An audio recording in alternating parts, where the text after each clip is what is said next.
என்னை பின்பற்றி வா. You follow me. என்னை பின்பற்றி. You follow me. ஜபத்தை கேட்கும் எங்கள் தேவா, கிருபை பெரிதல்லோ. காலை நேரத்திலும் என்னோடு கூட நீங்கள் 1 யோவான் 5ஆம் அதிகாரம் 20வது வசனத்தை நீங்கள் என்னோடு கூட எடுத்துக்கொள்ளும்படி உங்களை அன்பாய் கேட்டுக்கொள்கிறேன். யோவான் எழுதின 1ஆம் நிருபம் 5ஆம் அதிகாரம் 5ஆம் அதிகாரத்தினுடைய 20வது வசனத்தை நான் உங்களுக்காய் வாசிக்கின்றேன்.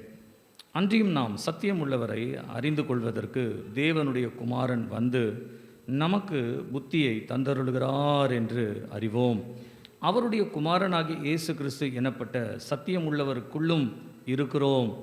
இவரே மெய்யான தேவனும் நித்திய ஜீவனுமாய் இருக்கிறார். நாம் ஜெபிப்போம். காலை நேரத்திற்காய் உமக்கு நன்றி செலுத்துகின்றோம்.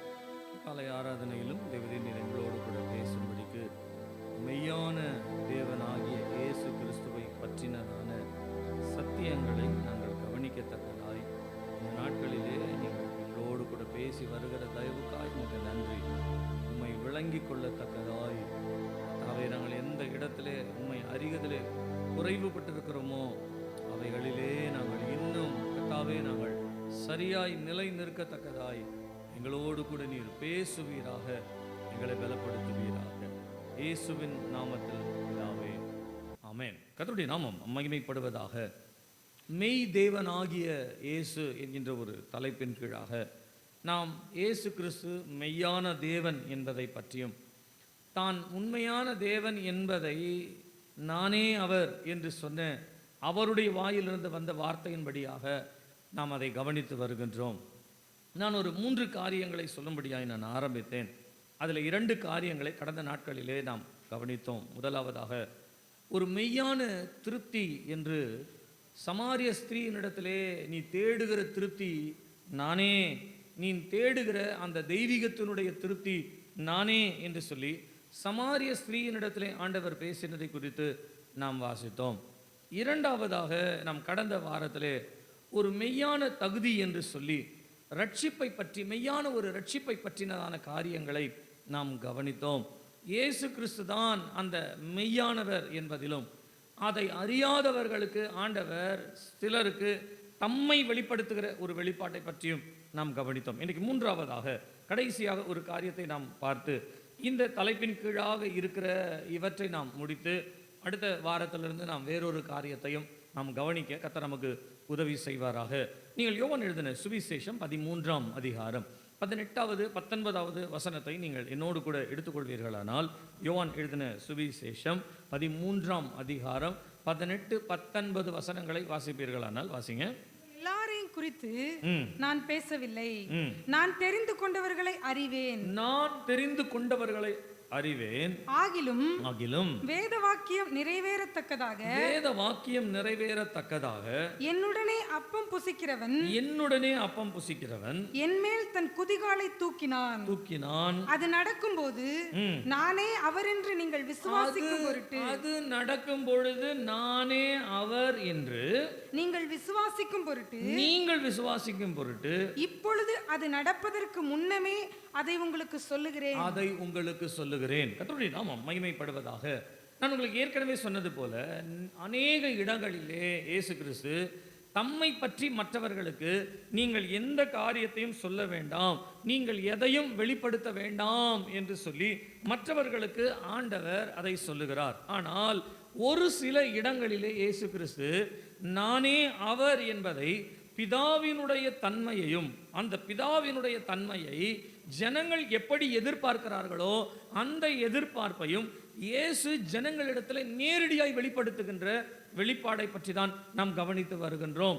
சமாரிய ஸ்திரீயினிடத்திலே அவளுக்கு கிடைக்க வேண்டிய ஒரு பிதாவினுடைய திருப்தி, இந்த திருப்தி இல்லாதபடியினாலே அவள் உலக திருப்தியை கண்டு ஓடினதை கண்டு இயேசு அவளிடத்திலே நீ தேடுகிற உண்மையான திருப்தி நானே, மெய்யான திருப்தி நானே என்று ஆண்டவர் அடையாளப்படுத்தினார். கடந்த முறை நான் உங்களுக்கு சொன்ன இன்னொரு காரியம் சொன்னால், கர்த்தருடைய நாமம் மகிமைப்படுவதாக, உலகத்திற்கு வெளிச்சம் என்று சொல்லப்படுகிற வெளிச்சம் நானே என்று சொல்லி ஆண்டவர் நீங்கள் நினைத்து கொண்டிருக்கிற பாதைகள் எல்லாம் ஒருவேளை பாவத்திற்குரியதாக, ஒருவேளை இருளுக்குரியதாக, ஒருவேளை தேவனை அல்லாத காரியங்களாக இருக்கலாம். அதிலே ஒரு திருப்தி வருகிறது. என்னவென்றால், நமக்கு என்ன செய்ய முடியும், நாம் என்ன பாதைக்கு போக முடியும், நாம் இருக்கிற நிலைமையில் இப்படி இருக்கிறோமே, இதுதான் நம்முடைய நிலைமை என்று சொல்லி இருக்கிற நிலைமையை, இருளை வெளிச்சமாக நினைத்து கொண்டு நீங்கள் வாழுகிறீர்கள்.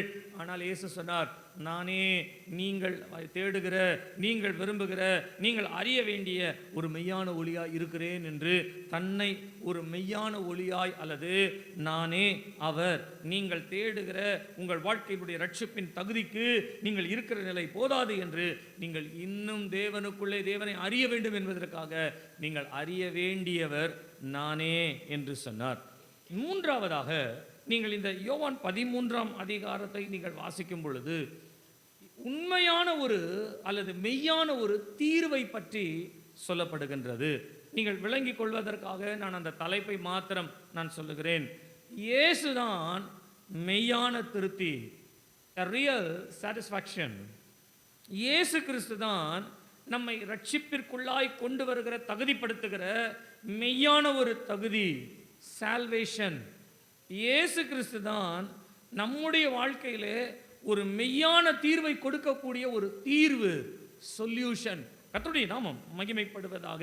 இன்னைக்கு இந்த மூன்றாவது காரியத்திலே 13ஆவது அதிகாரத்திலே வாசிக்கும் பொழுது இயேசு கிறிஸ்து சீஷர்களோடு கூட பஸ்கா ஆசரிப்பை பற்றியும் பஸ்காவை பற்றினதான காரியங்களையும் அவர் சொல்லுகிறார், அதை ஆயத்தப்படுத்துகிறார்கள். அவர்களோடு கூட இயேசு பேசி கொண்டிருக்கிறார். அப்படி பேசும் பொழுது அவர் தான் காட்டி கொடுக்கப்பட போகிறதையும், தான் பாவிகளுடைய கையில் ஒப்பு கொடுக்கப்பட போகிறதையும், தன்னுடைய மரணத்தை பற்றின காரியத்தையும் அவர்களோடு கூட பேசி கொண்டிருக்கிறார். அப்படி பேசும் பொழுது ஆண்டவர் ஒரு காரியத்தை சொல்லுகிறார், ஆகிலும் வேத வாக்கியம் நிறைவேறத்தக்கதாக என்னுடனே அப்பம் புசித்தவன் என் மேல் தன் குதிங்காலை தூக்கினான் என்று சொல்லி, நீங்கள் 41ஆம் சங்கீதத்தினுடைய 9வது வசனத்திலே இயேசு கிறிஸ்து சொன்ன இந்த வார்த்தையை நாம் சங்கீதத்திலே பார்க்கலாம். சங்கீதக்காரனாகிய மனுஷன் தன்னுடைய வாழ்க்கையிலே ஒரு பெரிய ஒரு எதிர்ப்பை ஜனங்கள் மத்தியிலே, கொந்தளிப்பை தங்கள் சத்துருக்கள் மத்தியிலே காணும் பொழுது அவன் சொல்லுகிறான், எனக்கு எதிரிகள், சத்துருக்கள், விரோதிகள் என்று அநேகர் இருந்தாலும் என்னோடே அப்பம் புசித்தவன் தன் குதிங்காலை எடுத்து என் மார்பிலே வைத்தான். என்னோடே அப்பம் புசித்தவன். நீங்கள் வேதத்திலே வாசித்து பாருங்க, அநேகரை பற்றி சங்கீதக்காரன் சொல்லுகிறார். அதில் தாவீதை குறித்து நான் ஒரு காரியத்தை சொல்லுகிறேனே, தாவீதுக்கு நல்ல நல்ல ஆலோசனைகளை கொடுத்து, நல்ல ஆலோசனைகளை வழங்கியதிலே மிக முக்கியமானவன் யார் என்றால் அகித்தோப்பேல்.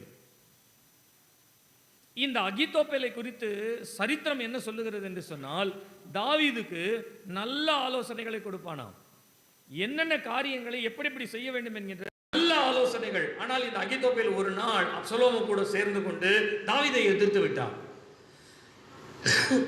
ஏன் தாவீதை எதிர்த்து விட்டான் அப்படின்னு சொன்னா, அதுக்கு ஒரு சரித்திர பின்னணி சொல்லப்படுகிறது. இந்த அகித்தோப்பேல் யார் என்று சொன்னால், தாவீதினால் கொல்லப்பட்ட உரியா இருக்கிறானே, உரியாவினுடைய உறவினனா. இந்த உரியாவை கொன்ற அந்த அந்த அந்த அந்த நிலையை இந்த அகித்தோப்பேல் மனதிலே வைத்திருக்கிறான். இந்த மனதிலே வைத்திருக்கிறவன் தனக்கு சந்தர்ப்பம், சூழ்நிலை எதுவும் இல்லாதபடியினாலே அமைதியாய் போகிறது. ஆனால் ஒரு காலத்திலே தாவீதுக்கு அப்சலோம் தன் சொந்த குமாரனே விரோதமாக எழுதும் பொழுது அப்சலோமோடு கூட இந்த அகித்தோப்பேல் கலந்து கொள்ளுகிறான். அகித்தோப்பேல் நல்ல ஒரு ஆலோசனை கொடுக்கிறான், ராத்திரியில போய் உன் தகப்பனை நான் கொன்னுறேன்ட்டு. ஆனால் தேவன் அதை அபத்தமாக்கி போட்டார் என்று சொல்லப்படுகிறது. தேவன் அவனுடைய நல் ஆலோசனையை அபத்தமாக்கி போட்டாராம். தாவீதோடே இருந்தவர் தான், தாவீதோடே அப்பம் புசித்தவன் தான், தாவீதோடே காரியங்களை செய்தவன் தான். ஆனால் ஒரு நாளிலே அவன் தாவீதுக்கு விரோதமாய் மாறுகின்ற நிலை வருகிறது. தாவீதோடே அப்பம் புசித்து தாவீதுடைய பந்தியிலே இருந்த ஒரு மனுஷன் தான். ஆனால் தாவீதை கொல்லும்படிக்கு ஒரு நாள் தாவீதுக்கு விரோதமாய் அவன் கிரியை செய்கிறான். கர்த்தருடைய நாமம் மகிமைப்படுவதாக. இந்த வார்த்தையை நீங்கள் 41ஆம் சங்கீதத்திலே வாசிக்கிற இதே பகுதியை தான் இயேசு கிறிஸ்து யோவான் 13ஆம் அதிகாரத்திலே அவர் அடையாளப்படுத்துகிறார். என்னவென்று சொன்னால், என்னோடே அப்பம் புசித்தவன் தன் குதிங்காலை என்னுடைய மார்பிலே வைத்தான் என்று சொல்லும் பொழுது, என்னோடு கூட இருந்த யூதாஸ் காரியத்து எனக்கு விரோதமாய் ஒரு காரியத்தை செய்கிறான், செய்ய போகிறான், செய்து வருகிறான் என்பதை இயேசு கிறிஸ்து அடையாளப்படுத்தும்படியாக இந்த வார்த்தையை அவர் சொல்லுகிறார். அப்படி சொல்லிட்டு அவர் அந்த இடத்துல இன்னொரு காரியம் சொல்றாரு. அது நடக்கும் பொழுது நானே அவர் என்று நீங்கள் விசுவாசிக்கும் பொருட்டு இதை நான் உங்களுக்கு நடப்பதற்கு முன்பதாகவே நான் உங்களுக்கு சொல்லுகின்றேன், முன்பதாகவே சொல்லுகிறேன். கர்த்தருடைய நாமம் மகிமைப்படுவதாக. எனக்கு அருமையான கர்த்தருடைய பிள்ளைகளே, நம்முடைய வாழ்க்கையிலே நாம் அறிந்து கொள்ள வேண்டிய ஒரு பகுதியை மாத்திரம் இன்றைக்கு நான் மிக முக்கியப்படுத்தி நாம் திருவிருந்துக்குள்ளே நாம் கடந்து செல்லலாம். நல்லா கவனிங்க. இயேசு கிறிஸ்து சொல்றாரு, என் வாழ்க்கையில ஒரு நிறைவான ஒரு பகுதிக்குள்ளே நான் வரப்போகிறேன். ஆனா இந்த நிறைவு எங்கிருந்து கிடைக்கும் அப்படின்னு சொன்னா, என்னோடைய அப்பம் புசித்தவன் தன் குதிங்காலை என் மார்பிலே வைப்பான். ஒரு எதிர்மறையான ஒரு சூழ்நிலை, நான் விரும்பாத ஒரு சூழ்நிலை, நான் எதிர்பார்க்காத ஒரு சூழ்நிலை, எனக்கு இது தேவையா என்கின்ற நானே யோசிக்கத்தக்கதான ஒரு சூழ்நிலை எனக்கு எதிரே வருகிறது. அது நடக்கும். அது நடக்கும் பொழுது நீங்களாம் என்ன நினைச்சு கொள்ளுங்கன்னா, நான் உங்களுக்கு முன்பாகவே சொல்றேன், நீங்கள் தேடின தேவன் யார் என்றால், நீங்கள் தேடின கர்த்தர் யார் என்று சொன்னால் அவர் நான் தான் என்பதை நீங்கள் அப்பொழுது அறிந்து கொள்வீர்கள் என்று சொல்லுகிறார். அல்லேலூயா, அல்லேலூயா, அல்லேலூயா. கர்த்தருடைய நாமம் மகிமைப்படுவதாக. எனக்கு அருமையான கர்த்தருடைய பிள்ளைகளே, நாம் விஷயத்திற்குள்ளே போவோமே. நம்முடைய வாழ்க்கையிலே தேவனை சரியாய் அவரை அறிந்து கொள்ளுகிற ஒரு பகுதி என்று வருமேயானால், தேவனை சரியாய் நம்முடைய வாழ்க்கையிலே புரிந்து கொள்வதற்கு, தேவனை சரியாய் நம்முடைய வாழ்க்கையிலே பெற்றுக்கொள்வதற்கு நம்முடைய வாழ்க்கையிலே ஏதோ ஒரு காலகட்ட சூழ்நிலை வருகிறது. இந்த காலகட்டத்திலே தான் நாம் தேவனை அறிந்து கொள்ளும்படியான ஒரு காரியம் வருகிறது. இந்த அறிந்து கொள்ளும்படியான ஒரு காரியம் எப்பொழுது ஆண்டவர் சொல்லுகிறார் என்றால், நீங்கள் சந்தோஷப்படும் போது. சீஷரை பார்த்து சொல்றாரு, நீங்க சந்தோஷப்படும் பொழுது 5 அப்பம் 2 மீனை நான் 5000 பேருக்கு கொடுக்கும் பொழுது, புருஷருக்கு கொடுக்கும் பொழுது, திரளான ஸ்திரீகள் பிள்ளைகளுக்கு நான் கொடுக்கும் பொழுது, அதை நீங்கள் பரிமாறும் பொழுது, அந்த நேரத்தில் நீங்க என்ன நினைச்சிருப்பீங்க? சொல்லுங்க, என்ன நினைச்சிருப்பீங்க? ஆண்டவர் எவ்வளவு மகத்துவம் உள்ளவர் பாரு. 5 அப்பம் 2 மீன் தான் 5000 பேருக்கு.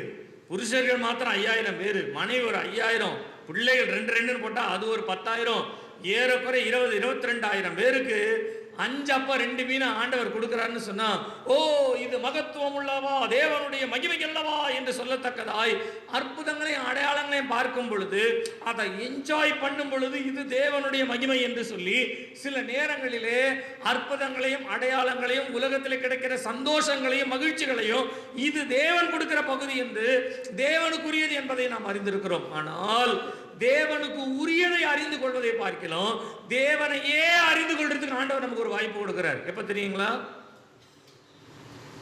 நாம் எந்த காரியத்தை நம்முடைய வாழ்க்கையில் விரும்பவில்லையோ, விரும்பாத ஒன்று நம்முடைய வாழ்க்கைக்கு வரும் பொழுது, விரும்பாத ஒரு காரியம் நம்முடைய வாழ்க்கையில் நிகழும் பொழுது நாம் என்ன நினைக்கிறோம் என்றால், தேவன் நமக்கு தூரப்பட்டிருக்கிறார், தேவன் நம்மை கைவிட்டார், தேவன் நம்மை விலகிவிட்டார், தேவன் நம்மோடு இருக்கிறாரா இல்லையா என்று தெரியவில்லையே என்று சொல்லி தேவனை தேடுகிறவர்களாய் அல்லது தேவன் இல்லை என்று அறிக்கையிடுகிறவர்களாய் மாறிவிடுகிறோம். ஆனால் இயேசு கிறிஸ்து நானே அவர் என்று எந்த இடத்துல நீங்கள் அறிந்து கொள்வீங்கன்னு சொன்னார்னா, நீங்கள் எப்போ சிதறடிக்கப்படுறீங்களோ, அந்த சிதறடிக்கப்படும் பொழுது என்னோடு இருக்கிற ஒருவன் காட்டி கொடுப்பான் என்று சொன்னனே, என்னோடு இருக்கிற ஒருவன் என்னை காட்டி கொடுக்கும் பொழுது உங்கள் மனசில் நினச்சிக்கோங்க, ஆண்டவர் உண்மையாக இருக்கிறார் என்பதை. அல்லேலூயா, அல்லேலூயா. நான் அதை ஒரே வார்த்தையில் சொல்லுகிறேன். உங்கள் மகிழ்ச்சியின் வேளையிலே கர்த்தரை நீங்கள் அறிந்து கொள்வதை பார்க்கிலும், நீங்கள் எந்த இடத்திலே துக்கத்தை, கசப்பை, கஷ்டத்தை அனுபவிக்கிறீர்களோ அந்த இடத்திலே தான் தேவன் தம்மை உங்களுக்கு வெளிப்படுத்துகிறவராய் இருக்கிறார். அல்லேலூயா, அல்லேலூயா. வேதத்திலே சில உதாரணங்களை நான் உங்களுக்கு சொல்லுகிறேனே. நீங்கள் யோசேப்பை பற்றி நீங்கள் வாசிப்பீர்களானால், ஆதியாகமம் 50ஆம் அதிகாரத்தினுடைய 19 முதல் 21 வரையிலுள்ள வசனத்தை நீங்கள் வாசிக்கும் பொழுது, யோசேப்பினுடைய சகோதரர் தங்கள் தகப்பனாகிய யாக்கோபு மரித்த பின்பு தங்கள் சகோதரனிடத்திலே ஆட்களை அனுப்புகிறார்கள். ஆட்களை அனுப்பி சகோதரனிடத்திலே சொல்லுகிறார்கள், உம்முடைய தகப்பன் எங்களை எல்லாரையும் மன்னிக்கும்படியாய், மன்னிப்பு கேட்கும்படியாய் உம்மிடத்திலே மன்னிப்பு கேட்கும்படியாய் சொன்னார். ஆகையினாலே உம்மிடத்திலே மன்னிப்பு கேட்கும்படியாய் உங்களுடைய சகோதரன் எங்களை அனுப்பி வைத்தார் என்று சொல்லும் பொழுது யோசேப்புக்கு நல்லா தெரியும், ஏதோ சேதம் வரப்போகுது, ஏதோ யோசேப்பு நம்மளை எதிர்த்து நிற்க போறான்ற பயம் வந்துருச்சு, அதனால் அனுப்புகிறாங்கன்றதுனால யோசேப்பு தன் சகோதரர்களோடு பேசுகிறார். என்னவென்றால், நீங்கள் என்னை குறித்து பயப்பட வேண்டாம், நான் எல்லா முடிவையும் எடுக்கிற தேவன் நான் அல்ல, உங்களையும் உங்கள் பிள்ளைகளையும் நான் போஷித்து பராமரித்து நான் உங்களை காப்பாற்றி உங்களை வழி நடத்துவேன் என்று சொல்லி அவர்களோடு மிகுந்த பட்சமாய் பேசுகிறான் என்று வேதம் சொல்லுகிறது. ஆனால் நீங்க யோசேப்பினுடைய வாழ்க்கையினுடைய ஆரம்பத்திலிருந்து நீங்க பாருங்களேன், யோசேப்பு பகைக்கப்பட்டான் என்று வேதம் சொல்லுகிறது. யோசேப்பு குழியிலே தள்ளப்பட்டான் என்று வேதம் சொல்லுகிறது. யோசேப்பு தன் சொந்த சகோதரர்களால் விற்கப்பட்டான் என்று வேதம் சொல்லுகிறது. யோசேப்பு அடிமையாய் போர்த்திபாருடைய வீட்டிற்கு வேலைக்காரனாய் போனான் என்று சொல்லப்படுகிறது. அந்த வேலைக்காரனுடைய வீட்டிலே அநியாயமாய் பழி சுமத்தப்பட்டு அவன் சிறைச்சாலைக்கு போனான் என்று சொல்லப்படுகிறது. இத்தனை கசப்பான அனுபவங்களை அனுபவித்து போகிற யோசேப்பினுடைய வாழ்க்கையிலே கடைசியாய் அவனுடைய சகோதரர்கள் நிற்கும் பொழுது யோசேப்பினுடைய மனதிலே அவர்களை பற்றின ஒரு பகை வரவில்லை, அவர்களை மன்னித்து அவர்களை காப்பாற்றுகிற ஒரு வழியை மாத்திரம்தான் அவன் பெற்றுக்கொள்ளுகிறான். எல்லாருக்கும் முன்பாக அவன் கசப்பு என்று கசப்பு நிறைந்த ஒரு வாழ்க்கைக்குள்ளே கடந்து போனான். ஒருவரிடத்திலும் சொல்ல முடியாமல் தனக்குள்ளே தனிமையிலே அதிகமான கசப்பான ஒரு அனுபவத்திற்குள்ளே போனவன். அவன் கசப்பிற்குள்ளே போய் கஷ்டத்தை கண்டு வேதனையை கண்டு அதே மாதிரி மற்றவர்களை வேதனைப்படுத்துகிறவர்களாய் மாறவில்லை. அவன் கஷ்டத்தை வேதனையும் அனுபவித்து மற்றவர்களை காப்பாற்றுகிறவர்களாய் மாறினான். அல்லேலூயா, அல்லேலூயா. நன்றாய் தெரிந்து கொள்ளுங்க, நம்முடைய பிள்ளைகளையோ அல்லது மற்றவர்களையோ நாம் கடிந்து கொள்ளுகிற காரியங்கள் தவறு கிடையாது. பிள்ளைகளை அடிக்கிற காரியங்கள் ஒரு நாளும் தவறு கிடையாது. பிள்ளைகளை திருத்துகிற காரியங்கள் ஒரு நாளும் தவறு கிடையாது. வேதமே பிள்ளைகளை கண்டி உணர்த்து அடி திருத்து என்று சொல்லுகிறது. ஆனால் அதே நேரத்திலே நாம் வளர்ந்து வந்த கஷ்டம் நமக்கு பிள்ளைகளுக்கு இல்லாதபடியினாலே நான் எவ்வளோ கஷ்டப்பட்டேன் என்று நினச்சி பிள்ளைகளையோ மற்றவர்களையோ நாம் சாடக்கூடாது. ஒரு முறை நான் தலைமை சபையில் நான் இருக்கும் பொழுது ஒரு சம்பவம் ஒன்று நடந்தது. தலைமை சபையிலே நான் ஊழியத்திற்குள்ளே நான் போன ஆரம்பத்தில் அங்கே இருக்கிற சின்ன வேலைகள் எல்லாவற்றையும் நாங்கள் செய்ய வேண்டும் என்பது எங்களுடைய கடமை. பாய் போடணும், சேர் போடணும், அந்த மாதிரி வேலைகள் பொறுப்புகள் எங்களுக்கு கொடுக்கப்பட்டது. நாங்கள் ஊழியத்தை கற்றுக்கொள்வது மாத்திரமல்ல, சபையிலே நாங்கள் பணிகளை செய்ய வேண்டும் என்று எங்களுக்கு பணிகள் கொடுக்கப்பட்டது. அப்படி பணிகள் கொடுத்து கொண்டிருக்கும் பொழுது எங்களுக்கு மூத்தவர்களாய் இருந்தவர்கள் வாரத்திலே அவர்கள் விசுவாசிகளை சந்திப்பதற்காக, விசுவாசிகள் அவர்களை சபையிலே சந்திப்பதற்காக வார நாட்களிலே அவர்கள் சபைக்கு வருவதுண்டு. அவர்களுக்கு எல்லாருக்கும் ஒவ்வொருத்தருக்கும் ஒரு டேபிள் சேர் நாங்கள் போடுவோம். ஒவ்வொருத்தரும் அவங்கவுங்க இடத்துல உட்காருவாங்க. அவர்கள் சந்திக்கிற விசுவாசிகள் வேறு ஏதாவது காரியங்கள் இருந்தால் அந்த நாட்களிலே எல்லாவற்றையும் பாஸ்டர் சாம் சுந்தர் ஐயா அவர்கள் எல்லா பொறுப்பையும் அவர்கள் எடுத்துக்கொள்ள முடியாது என்பதனாலே சின்ன சின்ன காரியங்களை நீங்கள் பார்த்து கொள்ளுங்கள் என்று சொல்லி அவர்களிடத்தில் விடுவதனாலே விசுவாசிகள் அவர்களை சந்திப்பாங்க. இவங்க எல்லாம் வருவாங்க, சந்திப்பாங்க. எல்லா வேலையும் முடிஞ்சிட்டு போகிறதுக்கு முன்னால் ஊழியக்காரர்கள் எல்லாரும் சேர்ந்து ஜோம் பண்ணிட்டு போவாங்க. ஒருத்தர் பேசிட்டு போவாங்க. அப்படி எல்லாம் பேசிகிட்டு இருக்கும் பொழுது அந்த நேரத்தில் காஃபி வர்றதுக்கு அன்றைக்கி லேட் ஆகிடுச்சு. அதனால் காஃபி எல்லாம் காஃபி குடிச்சு பேசிகிட்டே இருந்தாங்க. அப்போ நாங்களாம் போய் வேலை செய்கிறோம், போகிறோம், வரோம் அப்படின்னு இருக்கும்போது எங்களுடைய சீனியர்ஸ் அதில் ஒருத்தர் சொன்னார், ஒரு காலத்தில் ஊழியத்துக்கு நம்ம வரும்பொழுது எவ்வளவு கஷ்டங்கள் இருந்தது, இன்றைக்கி வரவங்களுக்கெல்லாம் ஊழியத்தில் கஷ்டமே இல்லை, நல்லா ஜாலியாக இருக்கிறாங்க பசங்கள்லாம் அப்படின்னு சொல்லிட்டு அவர் சொன்னார், சுந்தரையா எவ்வளோ தாழ்மையாக இருந்தாலும் அந்த தாழ்மையை உங்களுக்கு கற்றுக் கொடுக்கணும். சுந்தரையா ஒரு நாள் என்ன ஆச்சா, சபையில் ஆராதனை ஆரம்பிக்கும் பொழுது ஞாயிற்றுக்கிழமையில் அப்படிங்க, ஞாயிற்றுக்கிழமை காலையில் சபை ஆரம்பிக்கிறதுக்கு முன்னால் பாஸ்டர் காதுக்கு ஒரு செய்தி வருகிறது. என்னவென்று சொன்னால், டாய்லெட் அடைச்சிக்கிச்சு, அதனால் அதுக்குள்ளே இருந்து தண்ணியெல்லாம் அசடெல்லாம் வெளியில் வருது, எல்லாம் வெளியில் மிதந்துட்டு இருக்குது, தண்ணி இன்னும் பெருகிக்கிட்டே இருக்குது, என்ன பண்ணுறதுன்னு தெரியலை அப்படின்னு சொல்லி அவருடைய காதுக்கு ஒரு செய்தி வருகிறது. அப்போ காலையில் ஆராதனை துவங்கிறதுக்கு முன்னால் மேலே இருந்து அவர் ஆராதனை துவங்கிறதுக்கு முன்னால் கீழே இறங்கி வந்தாராம். நேராக அந்த டாய்லெட்டுக்குள்ளே போய் வேஷ்டி எடுத்து நல்லா மடிச்சுட்டு கையை நல்லா மேலே வரைக்கும் உயர்த்திட்டு நேரம் அந்த டாய்லெட்டுக்குள்ளே கை விட்டான். தலைமை சபையில் அப்போது 71 புரசவாக்கம் மயிரோட ஒரு பெரிய மாமரம் இருக்கும். அந்த மாமரத்தில் இருந்து ஒரு மாங்காய் என்ன பண்ணியிருக்கு, விழுது உள்ளே போய் அடைச்சிக்கிச்சு. அவ்வளோதான். அந்த மாங்காவை எடுத்து வெளியில் போட்டார். எல்லாம் உள்ளே போயிடுச்சு. கையை கழுவிட்டு ஆண்டவர் சமூகத்தில் போய் நின்று ஜெபம் பண்ணி அன்றைக்கி ஆராதனை நடத்தினான். அப்போ அந்த சம்பவத்தை அவர் சொல்லும் பொழுது, சுந்தரையன் அன்னைக்கு என்ன வேலை செய்தாரோ அந்த மாதிரி இந்த பசங்களுக்கு கடினமான வேலையை கொடுக்கணும், அப்போதான் இவங்களுக்கெல்லாம் தாழ்மை வரும் அப்படின்னு சொன்னார். நான் நிற்கிறேன்ப்பா அந்த இடத்துல, உங்களுக்கெல்லாம் அப்போ தான் தாழ்மை வரும் அப்படின்னார். அதுக்கு இன்னொருத்தர் சொன்னார், சுந்தரையன் வந்து ஒரு அழுக்கு கசடு ஒரு டாய்லெட்டில் கையை விட்டதுனால அவர் தாழ்மை உள்ளவர் கிடையாது, அவருக்கு ஏற்கனவே தாழ்மை இருந்ததுனால தான் அந்த வேலையை அவர் செய்தார். நான் சொல்றதை நல்லா விளங்கிக் கொள்ளுங்க. ஒரு கிரியை வைத்து நாம் தாழ்மை என்பதல்ல, நம்முடைய தாழ்மையை வைத்து தான் நாம் கிரியை செய்ய வேண்டும். தாழ்மை வைத்துதான். நாங்கள் ஏற்கனவே கஷ்டங்கள் பட்டோம், நாங்கள் ஏற்கனவே பாடுகள் பட்டோம், ஆகையினால் நீங்களும் பாடுபட வேண்டும் என்பது மனுஷிக சிந்தனை.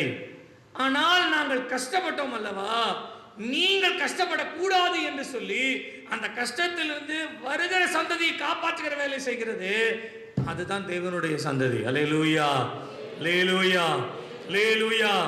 நாங்களாம் கஷ்டப்பட்டோம், நாங்களாம் இப்படி இருந்தோம், தவறில்லை. பிள்ளைங்கிட்ட நம்ம சொல்லலாம், வருகிற சந்ததிகிட்ட சொல்லலாம். எங்களுக்கெல்லாம் ஒரு காலத்தில் கஷ்டம். நானும் என் பிள்ளைகிட்ட அடிக்கடி சொல்லுவேன், அந்த பிள்ளைங்க சாப்பாடுன்ற ஒரு காரியத்தில் எனக்கு அந்த டஸ்ட்பின்ல சாப்பாடு இருக்குதுன்றத பார்த்தாலே என்னால் பொறுத்துக்கவே முடியாது, பொறுத்துக்கவே முடியாது. சில நேரங்களில் சில சூழ்நிலை நிமித்தமாக நான் சொல்லுகிறேனே, சாப்பாடு மீதி ஆயிரும், அதை பாஸ்டமாக கொண்டு போய் அதை வேஸ்ட் டஸ்ட்பினில் போட்டாங்கன்னு சொன்னால் அவங்க சாப்பிட்ருப்பாங்க, நான் சாப்பிட்ருப்பேன். சில நேரங்களில் சூழ்நிலை ஏதோ ஒரு விதத்தில் அது வந்து மீதி ஆயிருதுன்னு வச்சுக்கோங்களேன், எங்கள் 2 பேரும் சண்டை வரும். கண்டிப்பாக கேட்பேன், எவ்வளோ சாப்பாடை வேஸ்ட் பண்ணுறீங்க. அப்போ பாஸ்டமாக இதுதான் காரணம்னு சொல்லுவாங்க. அந்த காரணத்துக்கு நான் என்ன பண்ணுறது, அவங்கள தான் திட்டுவேன். ஒரு அரிசி வாங்க எவ்வளோ கஷ்டம். ஏன் அப்படின்னா, என்னுடைய காலங்களில் நான் சொல்லியிருக்கேன், என்னுடைய காலங்களில் நானும் என் சகோதரனும் பேசும்பொழுது நாங்கள் அடிக்கடி பேசிக்கிற காரியம், நம்முடைய காலங்களில் சாப்பிட்றதுக்கு கூட சாப்பாடு இல்லாத அளவிற்கு, உணவிற்கு கூட இல்லாத அளவிற்கு நம்முடைய கஷ்டத்தின் மத்தியில், ரொம்ப வேதனையின் மத்தியில் கடந்து சென்றோம். ஆனால் இன்றைக்கு நம்முடைய பிள்ளைகளுக்கு சாப்பாடு குறைவுனா என்னன்னே தெரியாது, பசினாலே என்னன்னு தெரியாது, பட்டினினா என்னன்னு தெரியுமா அப்படின்றது வந்து இந்த சந்ததிக்கு தெரியாது. பட்டினினா என்ன அப்படின்ற வார்த்தை கேள்விப்பட்டிருப்பாங்களா அப்படின்னா, ஏன் அப்படின்னா நமக்கு இல்லை என்றாலும் பரவாயில்ல, நம்முடைய பிள்ளைகள் நிறைவா இருக்கணும்ன்றதுக்காக, நிறைவா நாம் கஷ்டப்பட்டோம் என்பதினாலே அவர்களும் கஷ்டப்பட வேண்டும் என்பதல்ல, அந்த கஷ்டத்தை நீங்கள் அறிந்து கொள்ளுங்கள் என்ற அறிவுறுத்துதலை கொடுக்கிறோம். ஆனால் அந்த கஷ்டத்தில் நீ போய் தான் ஆகணும், நம்ம தள்ளிவிட மாட்டோம். ஏன் தள்ளிவிட மாட்டோம் அப்படின்னு சொன்னா, நல்லா தெரிந்து கொள்ளுங்க, நல்லா தெரிந்து கொள்ளுங்க. இந்த யோசேப்பு இவ்வளோ கஷ்டப்பட்டாலும்,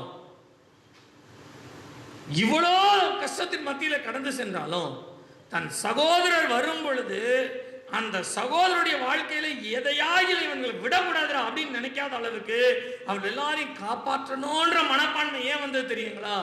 யோசேப்பு ஒவ்வொரு கஷ்டத்தின் மத்தியில் கடந்து செல்லும் பொழுது அவன் கண்டு கொண்டது யாரை என்று சொன்னால், இந்த உலகத்தினுடைய கஷ்டத்தையும், இந்த உலகத்தில் கஷ்டத்தில் உதவி செய்யாத மனிதர்கள் எல்லாம் இருக்கிறார்கள் என்று மனிதர்களையும் அல்ல, கஷ்டத்தின் மத்தியிலே கர்த்தரை அவன் கண்டு கொண்டான். அல்லேலூயா, அல்லேலூயா, அல்லேலூயா. நீங்க வாசித்து பாருங்களேன், யோசேப்பு சிறைச்சாலையிலே தள்ளப்படுகிறார்.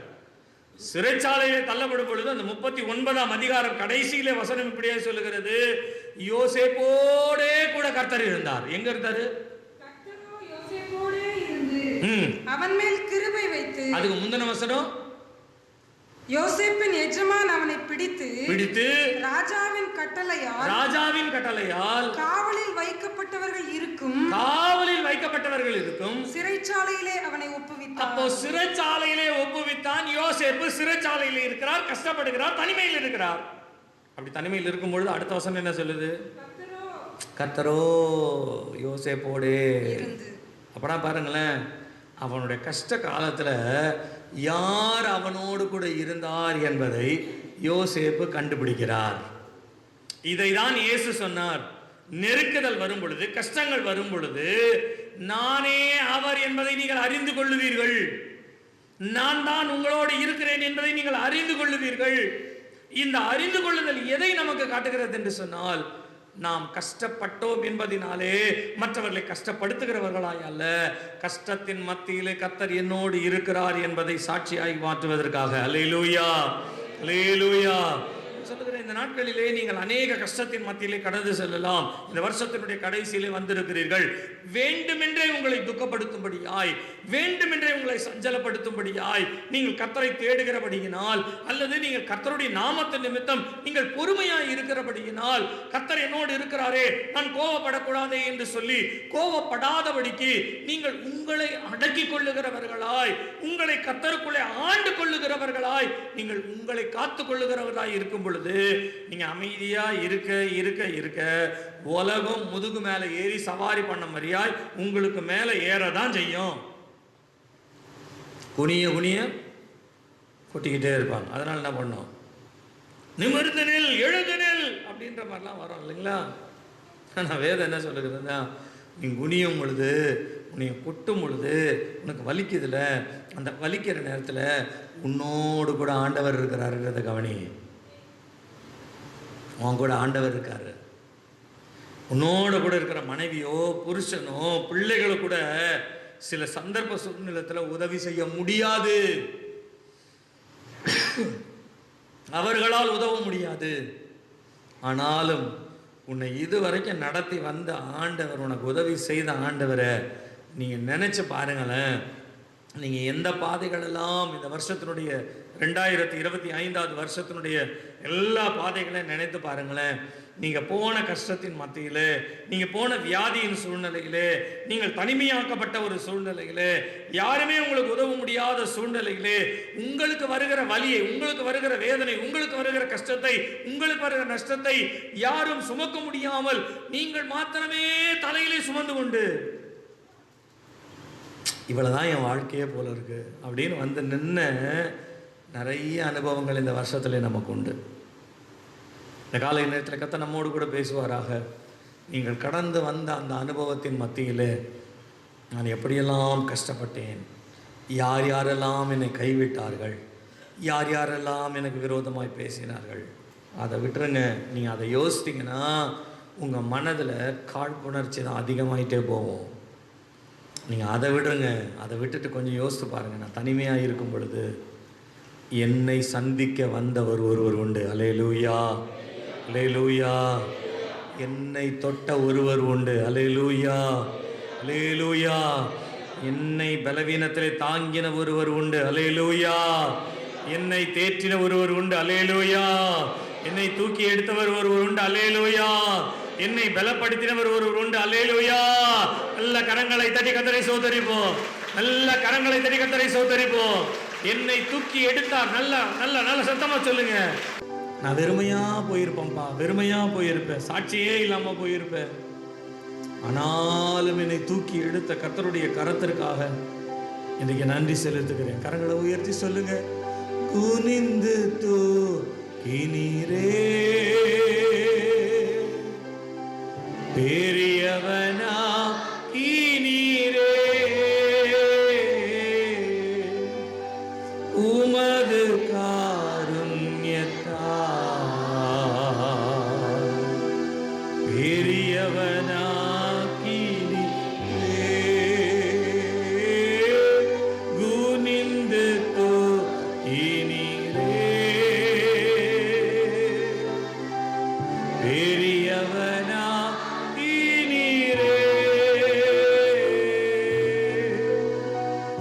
உமது காருண்யத்தால் பெரியவனாக்கினீரே.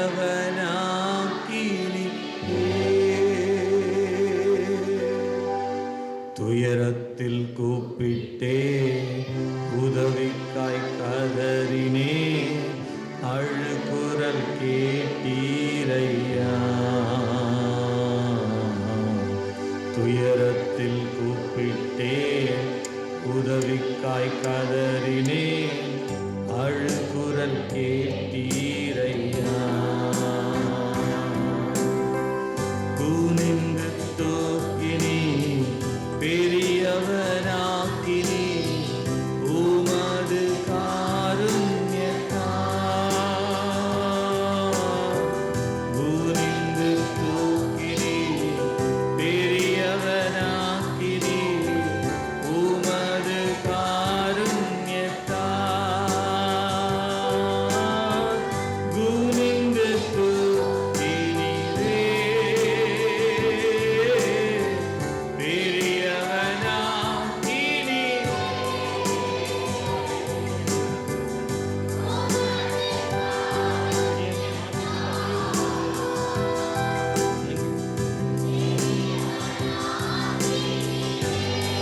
சேர்ந்து சொல்லுவோம். குனிந்து தூக்கினீரே, பெரியவனாக்கினீரே,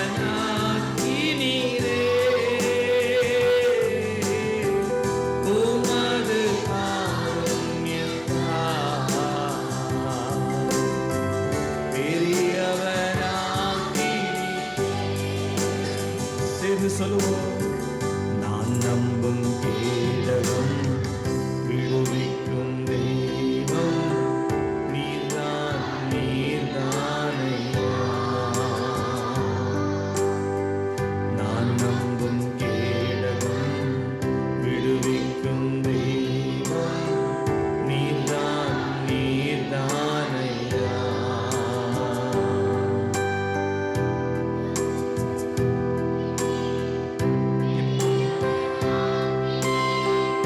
உமது காருண்யத்தால்.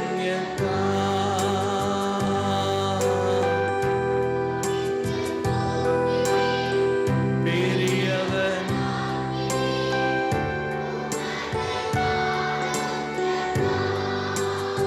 கரங்களை உயர்த்தி குனிந்து தூக்கினீரே,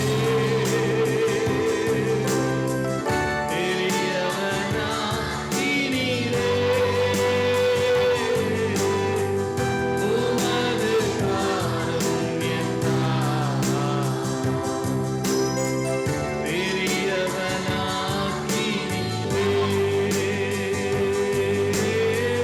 குனிந்து தூக்கினீரே,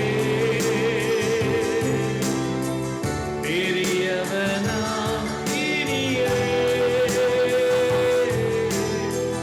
உமது காருண்யத்தால்.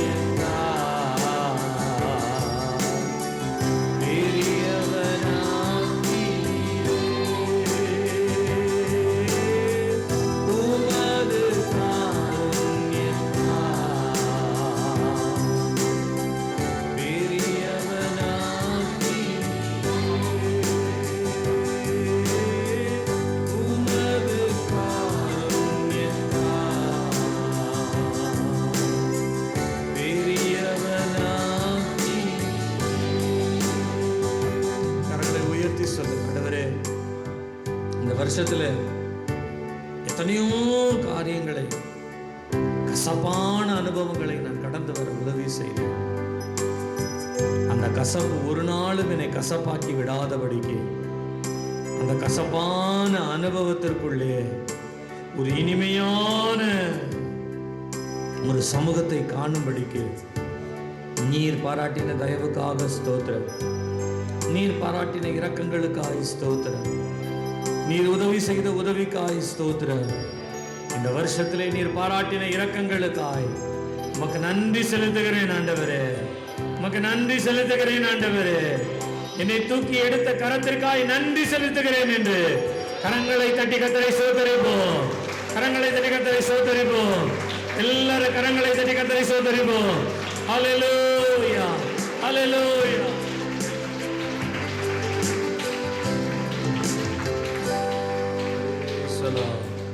Praise the Lord. நம்முடைய எல்லா சூழ்நிலைகளிலிருந்தும் கர்த்தர் நம்மை தூக்கி எடுத்தார். நான் சொல்லுகிறேன், மகிழ்ச்சியோடு கூட சொல்லுகிறேன், நான் கடந்து வந்த பாதையிலே எத்தனையோ பிசாசுகள் வந்திருக்கலாம். எத்தனையோ என்னை வேதனைப்படுத்துகிறவர்கள் வந்திருக்கலாம், எத்தனையோ சோதனைகள் வந்திருக்கலாம். அவை எல்லாவற்றை பார்க்கலாம் இயேசு என்னோடு இருந்ததை நான் கண்டுகொண்டேன். அல்லேலூயா, அல்லேலூயா, அல்லேலூயா. இந்த நன்றி உள்ள இருதயம் நமக்கு இருந்தாலே போதுங்க. இதற்கு மேல் கர்த்தர் நமக்கு வருகிற வருஷத்தில் பெரிய காரியங்களை நமக்கு செய்ய வல்லவராக இருக்கிறார். அல்லேலூயா, அல்லேலூயா. நீங்கள் யோபு 13ஆம் அதிகாரம் 14வது வசனத்தை நீங்கள் வாசிப்பீர்களானால், யோபு 13ஆம் அதிகாரத்தின் 4வது வசனத்தை நீங்கள் வாசிப்பீர்களானால், யோபுவை சந்திக்கும்படியாய் அவனுடைய சிநேகிதர்கள் வருகிறார்கள். நமக்கு நன்றாய் தெரியும், எல்லா பொருட்களையும் எல்லா ஆசைகளையும் பிள்ளைகளையும் இழந்து போன ஒரு யோபுவினுடைய வாழ்க்கை. இந்த யோபுவினுடைய வாழ்க்கையிலே எல்லாவற்றையும் இழந்தது மாத்திரமல்ல, தன்னுடைய சரீர சுகத்தையே இழந்தபடியினாலே மனைவி யோபுவை பார்த்து சொல்லுகிறாள், நீர் இன்னும் கர்த்தருடைய நீதியில் நிற்கிறீரோ, நீர் கர்த்தரை தூஷித்து உம்முடைய ஜீவனை விடும் என்று சொல்லத்தக்கதாய் இனிமேல் உம்மை வைத்து எந்த பிரயோஜனமும் எனக்கும் கிடையாது, இந்த உலகத்திற்கும் கிடையாது என்று சொல்லி நீர் ஜீவனை விடும் என்று மனைவியே சொல்லுகிறாள். அவனை சந்திக்கும்படியாய் 3 நண்பர்கள் வருகிறார்கள். இந்த நண்பர்கள் அவனோடு பேச ஆரம்பிக்கும் பொழுது ஏதோ இவர்கள் ஆறுதலை சொல்லுகிறார்கள் என்று நினைத்தால் ஆறுதலை அல்ல, இவர்கள் அவனை அசூசிப்படுத்துகிறவர்களாய் அல்லது அவனுடைய வாழ்க்கையிலே ஆறுதல் அடைய முடியாத வார்த்தைகளை சொல்லி அவனை வேதனைப்படுத்துகிறவர்களாய் மாறினார்கள். 13ஆம் அதிகாரம் 4வது வசனம் இப்படியே சொல்லுகிறது, நீங்கள் பொய்யை பிணைக்கிறவர்கள், நீங்கள் எல்லோரும் காரியத்திற்கு உதவாத வைத்தியர்கள், காரியத்திற்கு தகாத வைத்தியர்களாய் நீங்கள் இருக்கிறீர்கள். எனக்கு ஏதோ நன்மையையும் ஏதோ ஆறுதலையும் ஏதோ ஒரு ஔஷதத்தையும் நீங்கள் சொல்லுவீர்கள் என்று நினைத்தால் நீங்கள் என்னை இன்னும் வேதனைப்படுத்துகிறவர்களாய் நீங்கள் மாறுகிறீர்கள். கர்த்தருடைய நாமம் மகிமைப்படுவதாக. இந்த வேதனையின் மத்தியிலே, இந்த கஷ்டத்தின் மத்தியிலே யோபு எல்லாவற்றையும் சொல்ல வேண்டிய பதில்கள் எல்லாவற்றையும் சொல்லி முடித்த பின்பு 42ஆம் அதிகாரத்திலே ஆண்டவர் யோபுவோடு கூட பேசும் பொழுது வேதம் சொல்லுகிறது, 42ஆம் அதிகாரம் 10வது வசனத்திலே யோபுவினுடைய முன்னிலைமையை பார்க்கலாம், அவனுடைய பின்னிலைமை இரட்டத்தனையை ஆசீர்வதித்தது மாத்திரமல்ல, யோபு தன் சிநேகிதனுக்காய் ஜெபிக்கிற பொழுது கர்த்தர் ஜெபத்தை கேட்டு சிநேகிதர்களை விடுதலை ஆக்கினாராம். அல்லேலூயா, அல்லேலூயா.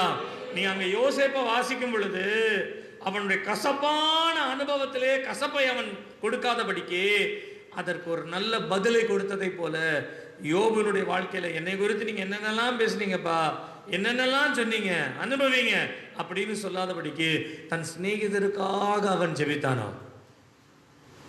இவ்வளோ பேசணுங்க. நீங்க யோசித்து பாருங்களேன், எத்தனையோ சம்பவங்களை நாம் நம்முடைய வாழ்க்கையில மறந்து விடுகிறோம். ஆனால் யாரோ ஒருவர் ஒரு காலத்தில் ஒரே ஒரு வார்த்தையை நமக்கு விரோதமாய் பேசினார்கள் என்பதை இன்றைக்கு வரைக்கும் மறக்க முடியாது. கல்யாணம் ஆகி புருஷங்காரன் செத்து அவனை அடக்கம் பண்ணி 10வது வருஷமும் கொண்டாடி இருப்பாங்க, ஜெபம் பண்ணி இருப்பாங்க. அவன் போய் 10 வருஷம் ஆனாலும் அந்த 11வது வருஷத்துல உங்க அப்பா அப்படின்னு ஆரம்பிப்பாங்க பாருங்க. உங்க அப்பாவுடைய ஒரு சகோதரி இருக்கா தெரியுமா, உங்க பாட்டி எப்படி தெரியுமா, தங்களுக்கு கிடைத்த அனுபவத்தினுடைய வேதனையை மற்றவர்களுக்கு கொடுப்பதல்ல. ஒரு சிடி ஒன்று நான் ஐசக் ஜோனுடைய சிடி ஒன்று நான் கேட்டேன். அதில் அவர் சொல்றாரு, நிறைய பேருடைய வாழ்க்கையில நிறைய பேர் இன்றைக்கு இருக்கிற நிலைமையிலே இருக்கிறது காரணம் என்ன அப்படின்னு சொன்னா, பழைய சம்பவங்களை இன்னும் நினைச்சுக்கிட்டே இருப்பாங்களாம். பழைய சம்பவங்கள், பழைய துக்கங்களை அவனை மனசுல நினைக்கிறதுனால அவங்களுக்கு நாளுக்கு நாள் வயசாகிக்கிட்டே போவோம். ஆனா அவர்களுக்குள்ள இருக்கிற ஆவிக்குரிய வாழ்க்கை வளராது. வெளியில சரீரம் வளரும், ஆனா ஆவிக்குரிய வாழ்க்கை வளராது. ஏன் வளராது அப்படின்னு சொன்னா, அவங்க எந்த துக்கத்தை பார்த்தாங்கன்னா அந்த துக்கத்திலேயே இருந்து அந்த துக்கத்தையே பேசிட்டு இருப்பாங்க. இந்த காலை நேரத்தில் கர்த்தர் நம்மோடு பேசுவாராக. யோபு ஒரு பெரிய துக்கத்தின் மத்தியிலே தான் கடந்து சென்றார். ஒரு புதிய வேதனையின் மத்தியிலே தான் அவருடைய வாழ்க்கையை ஆறுதல் படுத்த முடியாத ஒரு நஷ்டத்தின் மத்தியிலே, கஷ்டத்தின் மத்தியிலே சென்றார். ஆனால் யோபு தன் சிநேகிதனுக்காய் ஜெபிப்பதும், தன் மனைவியை மன்னிப்பதும், தன் குடும்பத்தை கவனிப்பதும் என்பது எதினால் வந்தது என்று சொன்னால் கசப்பினால் அல்ல. அவர் கசப்பின் வழியிலே கடந்து செல்லும் பொழுது, வேதனையின் வழியிலே கடந்து செல்லும் பொழுது ஒரு காரியத்தை கண்டுபிடித்தார். என்ன கண்டுபிடித்தார் தெரியுங்களா? யோபு சொல்றாரு, என் மீட்பர் உயிரோடு கூட இருக்கிறார். அல்லேலூயா, அல்லேலூயா, அல்லேலூயா. இவ்வளவு பெரிய கஷ்டத்தின் மத்தியிலே யோபே, நீ எதை கண்டுபிடித்தாரேப்பா? நீ எதை கண்டுபிடித்த? என்ன காரியத்தை கண்டுபிடிச்சிட்ட? நிறைய பேர் வாழ்க்கையில ரொம்ப கஷ்டப்பட்டவங்க சொல்லுவாங்க, நாங்களாம் ரொம்ப கஷ்டப்பட்டவங்க, நிறைய அனுபவிச்சிருக்கோம், நிறைய காரியத்தை பார்த்துட்டு வந்திருக்கோம், அதனால தான் இந்த நன்மை செய்யறதெல்லாம் விட்டுட்டோம், அதனால தான் இந்த உதவி செய்யறதெல்லாம் விட்டுட்டோம். எல்லாம் நம்மளை ஏமாத்துறவங்க தான் இருக்கிறாங்க, எல்லாம் நம்ம ஏமாத்திட்டு இருக்கிறவங்க தான் இருக்காங்க. கடந்த நாட்களில் ஒரு ஒரு ஒரு ஒரு ஒரு மீட்டிங்கில் நான் இருக்கும் பொழுது, அங்கே ஒரு சகோதரி என்னிடத்துல பேசும்பொழுது, எங்களிடத்துல பேசும்பொழுது அந்த சகோதரி சொன்னாங்க, பாஸ்டர், நாங்கள் உண்மையாக இருக்கணும்னு நாங்கள் நினைக்கிறோம், ஆனால் எங்களிடத்துல பழகுகிறவங்க பேசுகிறவங்க உண்மை இல்லாதபடிக்கினாலே அவங்க என்ன பண்ணுறாங்கன்னா எங்களை உண்மையை வச்சு எங்களை ஏமாற்ற பார்க்குறாங்க. அவங்க எங்கள் உண்மையை அவங்க பயன்படுத்திக்கிறாங்க. நாங்கள் உண்மையாக இருக்குன்னு நினைக்கிறோம், இந்த உண்மையை அவங்க பயன்படுத்திக்கிட்டு அவங்க எங்களை ஏமாத்துறாங்களே, அது எங்களுக்கு வேதனையாக இருக்குது. அப்போ அதுக்கு என்னதான் பதில்? நான் அவங்ககிட்ட சொன்னேன், இயேசு கிறிஸ்து யூதாஸ் காரியத்தை சிநேகிதனேன்னு கூப்பிட்டாரு. எதனால் கூப்பிட்டாரு? அவருக்குள்ள இருக்கிற ஒரு அன்பு. நீர் எனக்கு கொடுத்தவர்களிலே ஒருவரையாகில நான் விட்டு விடாதபடிக்கு முடிவு பரியந்தம் அவர் மேல் அன்பு கூர்ந்தேன் அப்படின்றாரு இயேசு கிறிஸ்து. அப்போ முடிவு பரியந்தம் அன்பு வச்சிருக்காரு, முடிவு பரியந்தம் உண்மையாக இருக்காரு, முடிவு பரியந்தம் அவர்களுக்காக தான் இருக்காரு. ஆனால் அவர்களுக்காக இருக்கிறாருன்றத 11 பேர் பயன்படுத்திக்கிட்டாங்க, ஆனால் ஒருத்தன் மாத்திரம் பயன்படுத்திக்கல. ஒருத்தன் என்ன பண்ணனா, அவர் உண்மையாக இருக்காரு, அன்பாக இருக்கார், ரொம்ப நல்லது, நம்மளை கண்டுக்கவே மாட்டார். இயேசு கிறிஸ்துவுக்கு தீர்க்க தரிசனம் தெரியாதா? நீங்கள் யோசிச்சு பாருங்க, நீங்கள் நல்லா யோசிச்சு பாருங்களேன். நீங்கள் இந்த பட்டணத்திற்கு தாண்டி கிராமத்திற்கு நீங்கள் போங்க, அந்த கிராமத்தினுடைய வாசல்ல ஆரம்பத்தில் நீங்கள் பார்க்கும் பொழுது ஒரு கழுதையும் அதனுடைய குட்டியாகிய மரியும் கட்டியிருக்க காண்பீர்கள். அவைகளை நீங்கள் அவிழ்த்து கொண்டு வாருங்கள். சொன்னாரா இல்லையா? சொன்னாரா இல்லையா? எங்கேயோ உட்காந்துட்டு ஏதோ ஒரு கிராமத்தில் இருக்கிற ஒரு கழுதை பற்றி பேசுறாரா இல்லையா ஆண்டவர்? பேசட்டும். பேதுருவே, இங்க வா, நீ போய் கடல்ல தூண்டில் போடு, முதலாவது உன்னுடைய அகப்படுகிற மீனின் வாயில பார்த்தீங்கன்னா ஒரு வெள்ளிப்பணம் இருக்கும், அதை எடுத்துட்டு வந்து உனக்கும் எனக்கு வரி செலுத்து. எங்கேயோ கடல்ல இருக்கிற எத்தனை லட்சம் மீன்கள் இருக்கோ தெரியாது, அதுல எந்த மீன் வாயில வெள்ளிப்பணம் இருக்குதுன்றது ஆண்டவருக்கு தெரியும். நீ போய் தூண்டில் போடு, நீ போடுற நேரத்துக்கு கரெக்டா அது உன்னை சந்திக்கும். தெரியுமா தெரியாதா? அதே ஆண்டவர் யூதாஸ் காரியத்தை பார்த்து, நீ எங்க போக போறன்னு எனக்கு தெரியும், பிரதான ஆசாரியன்கிட்ட தானே 30 வெள்ளி காசு தானே அப்படின்னு கேட்டிருந்தா எப்படி இருந்திருக்கும்? நீங்களும் நானே என்ன நினைக்கிறோன்னா, கேட்டிருந்தா யூதாஸ் காரியத்தை மனம் திரும்பியிருப்பான் அப்படின்னு நினைக்கிறோம்ல? கிடையாது. கேட்டிருந்தா செத்து போயிருப்பான், ஹார்ட் அட்டாக் வந்து செத்து போயிருப்பான். நீங்க நல்லா யோசிச்சு பாருங்க, எங்கேயோ இருக்கிற மீன், எங்கேயோ இருக்கிற ஒரு கழுதை குறித்து ஆண்டவருக்கு தெரியுமானால் யூதாஸ் காரியத்தை என்ன செய்ய போகிறார் என்பதை அவர் நன்கு அறிந்திருக்கிறார். நன்கு அறிந்துதான் கடைசி வரைக்கும் சிநேகிதனே அப்படின்னு கூப்பிட்டாரு. அப்படியாக அவர் மனம் திரும்புதல் கிடைக்குமான்றதுக்காக. ஆனால் இயேசு கிறிஸ்துவனுடைய உண்மையை, அன்பை, நன்மையை தன்னுடைய சுயத்திற்காய் பயன்படுத்தி கொண்ட யூதாஸ் காரியத்தை குறித்து வேதத்தில் வாசிக்கிறோம். நான் சொல்லுகிறேன், நீங்களும் நானும் யூதாஸ் காரியத்தை என்ன செய்தான் என்று பார்ப்பதற்காக நாம் அழைக்கப்படவில்லை. இயேசு எப்படி வாழ்ந்தார் என்பதற்காக தான் நாம் வாழ்ந்து கொண்டிருக்கிறோம். அல்லேலூயா. இயேசு எப்படி வாழ்ந்தார் என்பதை பார்த்து வாழ்வதற்காக தான் நாம் அழைக்கப்பட்டிருக்கிறோம். அல்லேலூயா, அல்லேலூயா.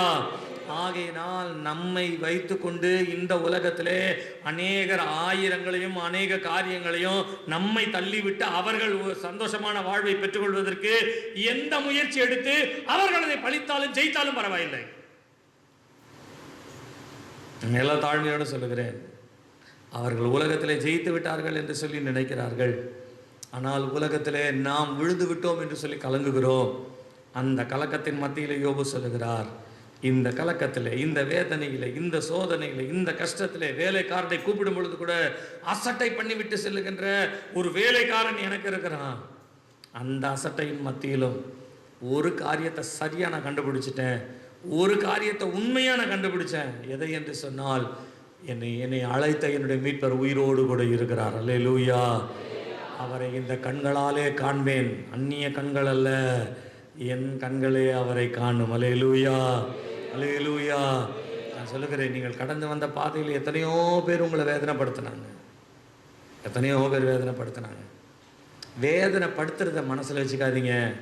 அந்த வேதனையின் மத்தியில் நம்ம தூக்கி எடுத்தார் பாருங்க, அவர் நம்மோடு இருக்கிறார். அல்லேலூயா, அல்லேலூயா.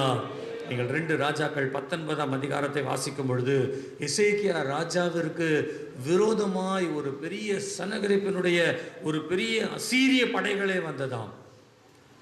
அதற்கு எசேக்கியா சொல்லுகிறார், என்னால் ஒன்றுமே செய்ய முடியாது, எதையும் செய்ய கூடாத நிலைமையில் நான் இருக்கிறேன். நீங்கள் 19ஆம் அதிகாரம் 3வது வசனத்தை வாசிப்பீர்களானால் வாசிங்க. நெருக்கமும் கண்டிதமும் தூஷணமும் அனுபவிக்கிற நாள் பிள்ளை பேரு நோக்கி இருக்கிறது, பிள்ளை பேருக்கு நோக்கி இருக்கிறது, பெறவோ பலன் இல்லை. ஆனால் பெறவோ பலன் இல்லை. இந்த நாள் கண்டிதமான நாள், கஷ்டமான நாள். கர்த்தருக்கு விரோதமாய் ஒருவன் வந்து நின்று, உங்கள் ஆண்டவர் உங்களை காப்பாற்ற மாட்டார் என்று அவன் பேசுகிறான். ஆனால் அவனை எதிர்த்து நின்று யுத்தம் பண்ணவோ அவனை ஜெயிக்கவோ எங்களிடத்தில் வீரர்களும் இல்லை, குதிரைகளும் இல்லை. அவர்கள் மணலத்தனையாய் நிற்கிறார்கள், நாங்கள் ஒன்றுமில்லாமல் சிறிய கூட்டமாய் நிற்கிறோம். எங்கள் தேவனை வஞ்சிக்கிற ஒருவனுக்கு விரோதமாய் என்னால் ஒன்றும் செய்ய முடியவில்லை என்று சொல்லி இருக்கிறோம். எதிர்த்து நின்றுதான் ஆக வேண்டும், ஜெயித்துதான் ஆக வேண்டும். ஆனால் ஜெயிப்பதற்கு வாய்ப்பே இல்லை என்று எசேக்கியா சொல்லுகிறார். நீங்கள் அதே அதிகாரம் 35வது வசனத்தை நீங்கள் வாசிப்பீர்களானால், எசேக்கியா ராஜாவினால் செய்ய முடியாததை, ஜனங்களினால் செய்ய முடியாததை தேவன் ஒரே ஒரு தூதனை கொண்டு அசீரிய படைகள் 1,35,000 பேர் ஒரே நாள் ஒரே ராத்திரில கொண்டு போட்டார். ஒரே ராத்திரில முடிஞ்சது கதை. காரணம் தெரியுங்களா? சண்டை போடுறதுக்கு என்ன வழி இருக்குது அப்படின்னு எசேக்கியா தேடல, அவன் தேவனை எப்படி தேட வேண்டும் என்று அந்த நேரத்தில் நினைச்சான். கர்த்தருடைய ஆலயத்தில் கொண்டு போய் அவர்கள் எந்த கடிதத்தை கொடுத்தார்களோ கர்த்தருக்கு விரோதமாக அதை படிப்பித்து காண்பித்தானாம். ஆண்டவரே, உம்மை பற்றி பேசுகிறார்கள், எங்களுக்கு பலன் இல்லை, நாங்கள் என்ன செய்வது? உம்மை நம்புவதை பார்க்கிறோம், எங்களுக்கு வேறொரு வழி இல்லை. எந்த கஷ்டத்தின் மத்தியில் யுத்தம் பண்ண முடியாமல் என்றானோ அந்த யுத்தத்தை கர்த்தர் நடத்தினார். வேதம் சொல்லுகிறது, ஒரே ராத்திரியிலே அசீரிய படைகள் முழுவதுமாய் தேவன் அழித்து போட்டாராம். அல்லேலூயா, அல்லேலூயா, அல்லேலூயா. நீங்கள் அதே 20ஆம் அதிகாரத்தில் நீங்கள் வாசித்து பாருங்க. ஒரு வியாதி வருகிறது. வியாதியில ஏசாயா தீர்க்கதரிசி சொல்றாரு, எசேக்கியா ராஜாவே, உன் காலம் முடிஞ்சு போச்சு, உன் வீட்டை ஒழுங்குபடுத்து, நீ மரணிக்க போகிறாய். அவன் தேவ சமூகத்திலே மரணத்திற்கு ஏதுவான ஒரு வேதனையிலிருந்து ஆண்டவரை நோக்கி கூப்பிடுகிறான். ஆண்டவர் அவனோடு கூட பேசுறார். என்ன தெரியுங்களா? இன்னும் நான் உனக்கு ஒரு 15 வருடங்களை நான் கூட்டி கொடுக்கிறேன். அல்லேலூயா, அல்லேலூயா.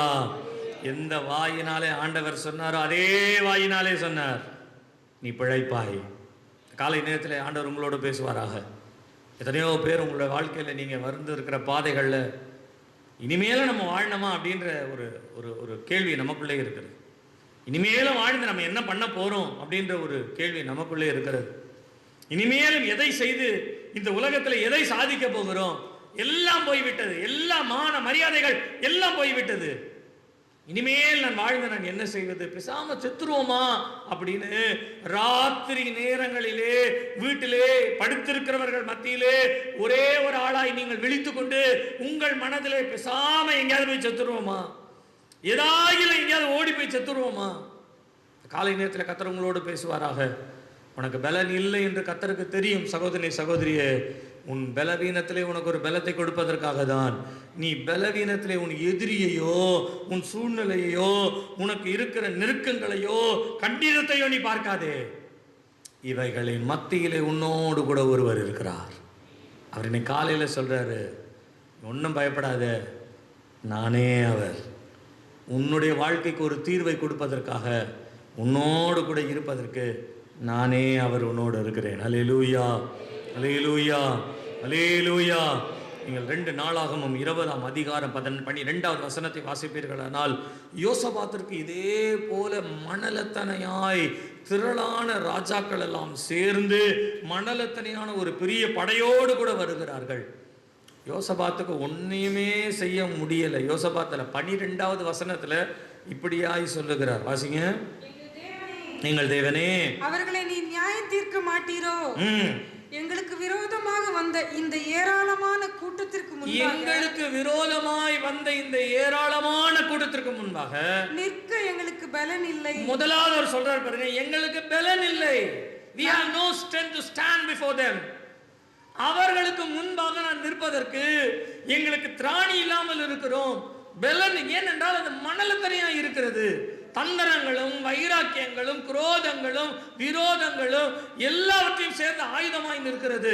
ஆனால் எங்களிடத்திலே ஒன்றும் இல்லை, எங்களுக்கோ பலன் இல்லை. வாசிங்க. நாங்கள் செய்ய வேண்டியது இன்னதென்று எங்களுக்கு தெரியவில்லை. ஒரே வார்த்தையில முடிச்சுட்டாருங்க, போதும். நாங்க என்ன செய்யணும்னே எங்களுக்கு தெரியல, அவ்வளவுதான். பைத்தியம் பிடிச்ச மாதிரி இருக்கும். சில நேரங்களில் இந்த வருஷத்துல யோசித்து பாருங்களேன், இதே ஆலயத்தில் இதே ரோட்டில் தானே நீங்கள் நடந்துருந்தீங்க, இதே தெருவில் தானே நடந்துவீங்க. இதே தெருவில் நடந்து வரும்போது எத்தனை நாள் நீங்கள் ஆலயத்துக்கு வரும்பொழுது பைத்தியக்கார பிடிச்ச மாதிரி வந்திருக்கீங்க. என்ன செய்ய போகிறேன்னு தெரியல ஆண்டவரே, என்ன பண்ணுறதுன்னு தெரியல ஆண்டவரே, நான் முதல்ல சர்ச்சுக்கு போகிறேன், ஆண்டவரை பார்க்கணும், அதுக்கப்புறமா என்ன வேணாலும் பார்த்துக்கலான்னு சொல்லி அங்கேருந்து நடந்து வரும் பொழுது இதே தெருவில் இதே ஆலயத்தினுடைய வீதியிலே பைத்தியம் பிடிச்ச மாதிரி என்ன பண்ண போகிறேன்னு தெரியலேன்னு வந்து எத்தனையோ நாட்கள் பைத்தியம் பிடிச்ச மாதிரி நீங்கள் உட்கார்ந்த நாட்கள் உண்டு இதே ஆலயத்தில். நான் சொல்ல, உங்களை பைத்தியம் பிடிக்க வைத்தவர்களை பார்க்கலாம் உங்களோடு கூட இருக்கிற ஒருவர் இருக்கிறார். அல்லேலூயா, அல்லேலூயா. நீங்கள் இதே 20ஆம் அதிகாரம் 2 நாளாகமத்தில் நீங்கள் 25வது வசனத்தை வாசித்தீங்கன்னா, தேவனுடைய படை வந்து முற்றிலுமாய் யோசபாத்திற்கு விரோதமானவைகளை சங்கரித்து போட்ட உடனே இவங்க மறுநாள் காலையில் போய் பார்க்குறாங்க, பார்த்தா எல்லாம் செத்து போய் கிடக்குறாங்க. செத்து போனவங்கிட்ட இருந்து அவர்கள் வெள்ளி பொன் உடைமைகளை கொள்ளை அடிக்கிறதுக்கு எத்தனை நாள் ஆச்சாம்? 3 நாளாய். யோசபாத் என்ன பண்ண தெரியுங்களா? யுத்தத்துக்கு ஜனங்களை ஆயத்தப்படுத்தும் பொழுது யுத்தத்துக்கு முன்னால யார் நிற்பா? நீங்க சொல்லுங்க பார்க்கலாம். கத்தியையும் ஈட்டியும் வச்சிருக்கிற, பட்டயத்தையும் ஈட்டியும் வச்சிருக்கிற யுத்த வீரர்கள் தான் நிற்பாங்க. யோசபாத் சொன்னாராம், பாடுகிற பாடல்கள் முன்னால போங்கய்யா, முதல்ல நில்லுங்க, நீங்க கத்தரை மகிமைப்படுத்தி நீங்க பாடுங்க. அன்றைக்கு ராத்திரி பாடின பாட்டு தான் மறுநாள் காலையில் எல்லாம் செத்து போய் கிடக்குறாங்க. அல்லேலூயா, அல்லேலூயா. நான் சொல்லுகிறேன், அவர்கள் பாடும் பொழுது அவர்கள் கண்டடைந்தது என்ன தெரியுங்களா? தேவ பிரசன்னம், தேவ பிரசன்னம். நான் சொல்லுகிறேன், இந்த காலை நேரத்தில் உங்களையும் என்னையும் சந்திக்கிற, நம்முடைய இடுக்கண் நேரங்களிலே சந்தித்த அந்த தேவ பிரசன்னம் தான் உண்மையான தேவனுடைய பிரசன்னம். அல்லேலூயா, அல்லேலூயா. நீங்கள் அதை தாண்டி வந்து விட்டீர்கள். இன்றைக்கு நினைத்து பாருங்கள், இன்னும் நீங்கள் தாண்ட வேண்டிய அநேக காரியங்கள் உண்டு. இவைகளின் மத்தியிலே இந்த காலை நேரத்தில் கர்த்தர் நம்மோடு கூட பேசுவாராக.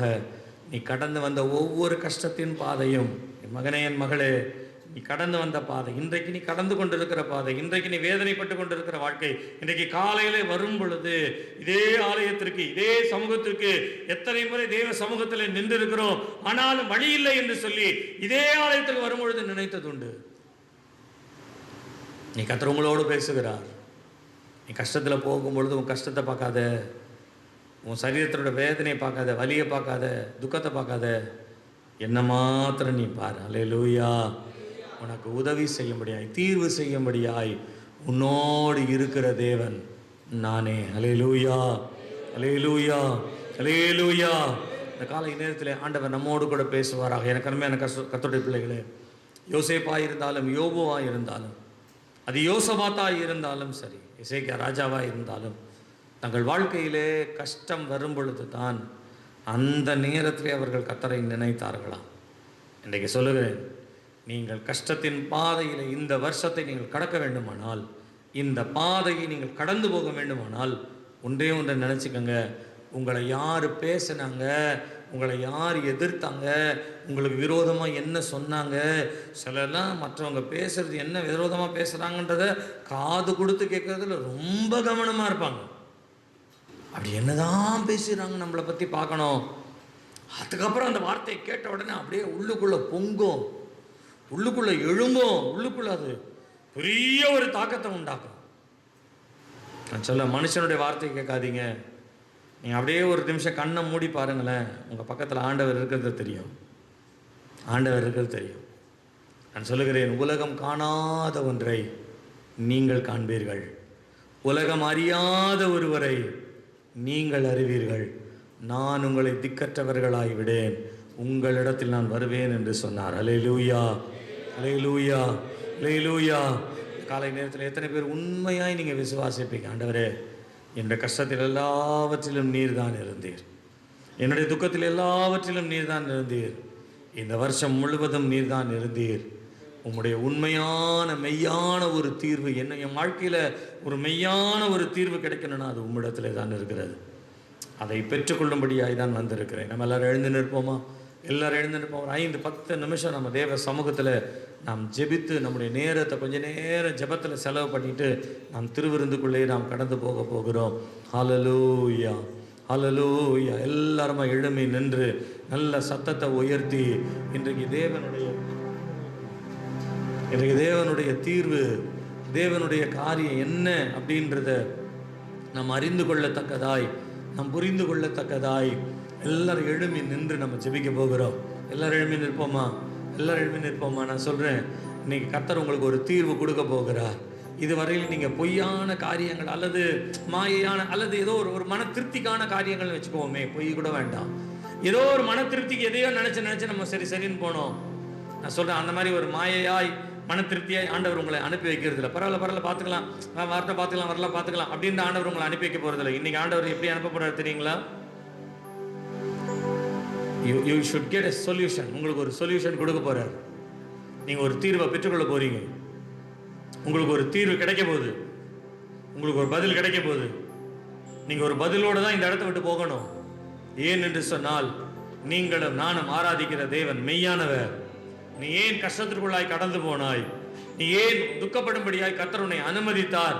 நீ ஏன் விழுந்து போனவனை போல இருக்கிறேனே என்று சொல்லி ஆண்டவர் உன்னை தூக்கி எடுக்கும்படியாய், தம்முடைய கரத்தினாலே உன்னை தூக்கி எடுக்கும்படியாய் ஏன் ஆண்டவர் உன்னை சில காலங்கள் இமைப்பொழுதிலே கைவிட்டேன் என்று சொன்னார். இமைப்பொழுதிலே நான் உன்னை கைவிட்டேன், ஆனால் நித்திய கிருபையோடு உனக்கு இறங்குவேன் என்று சொன்னவர். அந்த நித்திய கிருபை நீங்கள் கஷ்டப்பட்டு நீங்கள் சிறையை அனுபவித்து வேதனைப்பட்ட பிறகு, வேதனை முடிஞ்ச பிறகு வந்து இதோ நான் வந்திருக்கிறேன் அப்படின்னு சொல்கிற ஆண்டவர் இல்லைங்க. ஆண்டவர் உயிரோடு கூட எழுந்த உடனே சீஷர்கள் எல்லாம் பயந்து போய் கதவை பூட்டி கொண்டு இருந்தார்களாம். உயிர் தெழுந்த ஆண்டவர் பூட்டப்பட்ட கதவிற்குள்ளே போய் அவர்களுக்கு சொன்னாராம், உங்களுக்கு சமாதானம், உங்களுக்கு சமாதானம். நீ பெரிய நெருக்கத்தில் இருக்கீங்கன்னு எனக்கு தெரியும்பா, உன்னால் வெளியில் போய் எதையும் பேச முடியாதுன்னு எனக்கு தெரியும். உங்கள் மேல் வேண்டுமென்றே என்னை வைத்து குற்றச்சாட்டுகள் சொல்லுகிற குற்றங்களையாய் பார்த்து கொண்டிருக்கிற ஜனங்கள் மத்தியில் நீ எதையுமே பேச முடியாமல் அமைதியாக இருக்கிறது எனக்கு தெரியும். அதற்காக தான் நான் உன்னை சந்திக்க வந்தேன்.